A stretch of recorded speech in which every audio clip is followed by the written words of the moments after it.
Bu yerda bitta 2 averimiz bor. Bittasi ko'chalina, tepasi, pasti solnechniy panelga ulangan. Agar ko'chalina o'chganda avtomatik o'zi solnechniy panelga olinaveradi. Bitta bu yerda relay напряжениemiz bor. Bitovoy texnikalarni himoya qiladigan narsa ikkita qo'yilgan. Bittasi освещение, bittasi rozetkalarga qaraydi. Agar avariyli holatda relay напряжение nastroykadan chiqib ketgan holatida usta kelguncha monolarni yoqib qo'ysa bo'laveradi. Avariyli avtomatiklar. Usta kelguncha svetsiz qolmaydi.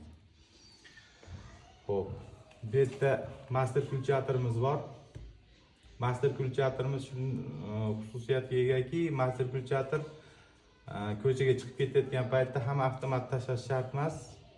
O'chmaydigan liniyalar bor, o'chadigan liniyalar bor. O'chmaydigan liniyalarga Wi-Fi, xolodilnik, keyin internetli narsalar bo'lsa, o'chmaydigan liniya. O'chadigan liniyalar rozetka, освещениялар shular qatoriga kiradi.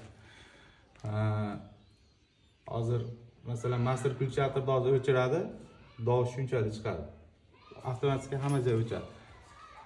Abdulla, master ключаторni o'chiring-da. O'chdi.